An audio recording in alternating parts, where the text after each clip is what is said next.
Assalamu alaikum muhtaram cemaat. Ushbu shog'ir men sizning uchun buyuk Tatar shoiri, og'ir yo'llarda yashagan, hasratni ko'rgan, sabrlik qilgan musulmon Tatar shoiri G'obdiy turunda söylermin. Rahim etigiz, o'zingizning sharhlaringizni qoldirig'iz. Bilgansizmi siz ushbu shoirni yoki yo'qmi? O'zingizning fikrlaringizni qoldirig'iz. Ham o'sha belgisini qo'yig'iz.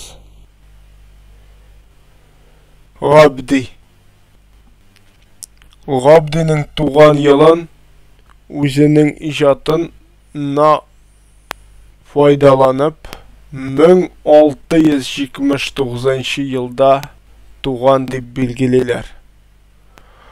Shoir o'zining ijod o'rinin Qozon shahri deb belgilay.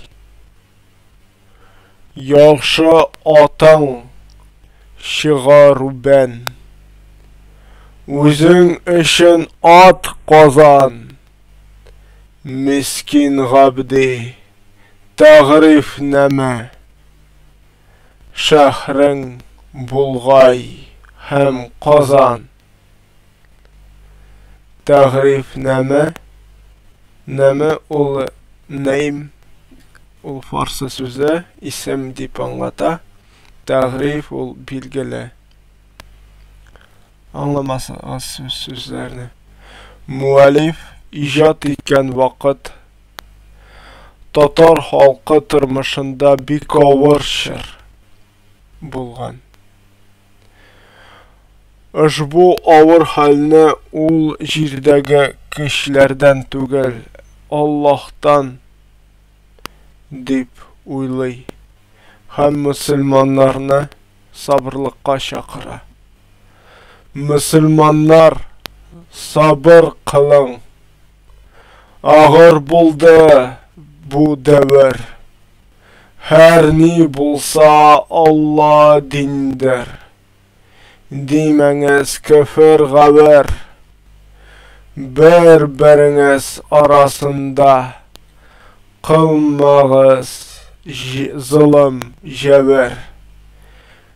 Shayla bo'lgan kimsanaga boqmag'il yuzing shabr. Deb o'zara jabr ham zulm qilishmasqa. Agar zolim kishilar bo'la ekan, ulardan yuz shirga undi. İnsanlarning o'zaro yordamchiligini yoqlay, yumartlikqa chaqira. Har ne qopsang do'st ish birla, o'ltiruban birga yengingiz. Kimlar borar ijmoqqa deb so'rarlar, sahih dengiz. Sahih ul yumart. Ikkinchi so'z bilan aytsak, G'obdiy o'z she'r jamiyatida jabr zulmni buldirmasqa tirisha. Jabrlangan, kimsitilgan xalqni bu dunyoda sabrlikqa undi. Millik egalarin, boylarni tamuh g'azoblari bilan qo'rqitib, egilikli kishilar etib tarbiyalarga tili. Xalqqa yumartlik qilirga undi.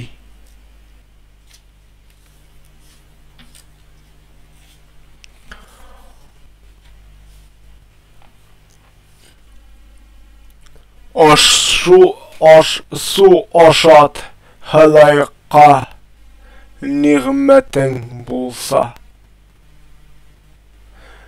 Кешедә кешелек дәрәҗәсен күтәрү тырышу. Авырлык кичергән халыкка ярдәм кулы сузырга чакыру. Габди иҗатының төп өлешләре. Габди шагыйрьләре шул заман тормышының аерым күренешләрен, халыкның дөньяга карашын төшенү, гореф-гадәтләрен өйрәнү өчен дә мөмкинлек бирә. Аның шагыйрьләре шул замандагы хаким сыйныфларның хезмәт халкына карата рәхимсез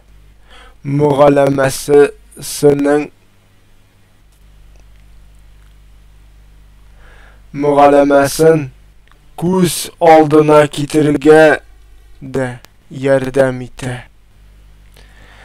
Һәр заманның алдагы фикере ияләре бик катлаулы, авыр шартларда да хезмәт кешесенең күңеленә юл таба алганнар. Шагыйрь Габди дә үз халкының кызганыч авыр тормышын җиңеләйтергә хыялланган, шул турында борчылган.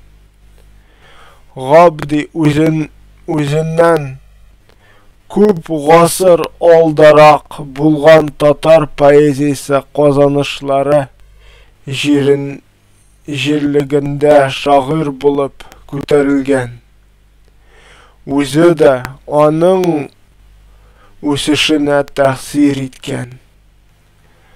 Габдидәге шигъри формалар алга таба кандалый кебек шагыйрьләребез иҗатларында үстерелә, сәнгатьчә яңа сыйфатлар белән баетыла.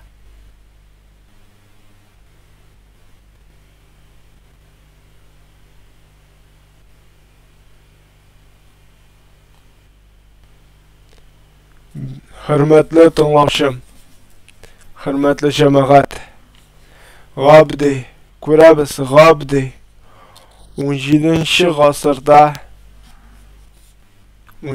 гасырда бик авыр тормышта яшәгәннәр безнең бабайларыбыз. Бик авыр хәсрәтләр күргәннәр. Армый-талмый эшләгәннәр һәм сабырлык кылганнар. Менә бу бабайларыбыз безнең өчен үрнәк булып тора.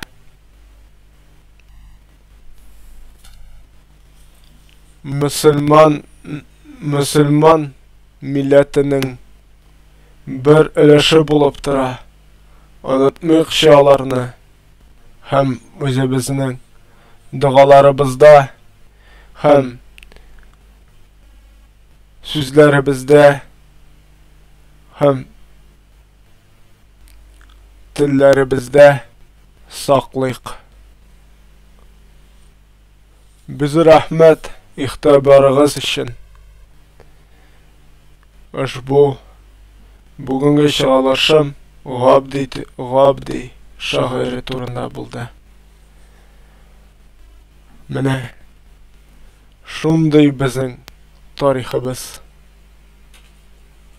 Без рәхмәт игътибарыгыз өчен, минем белән булганыгыз өчен. Киләсе очышларга кадәр. Ассаламу алейкум ва рахматуллахи ва баракатуху.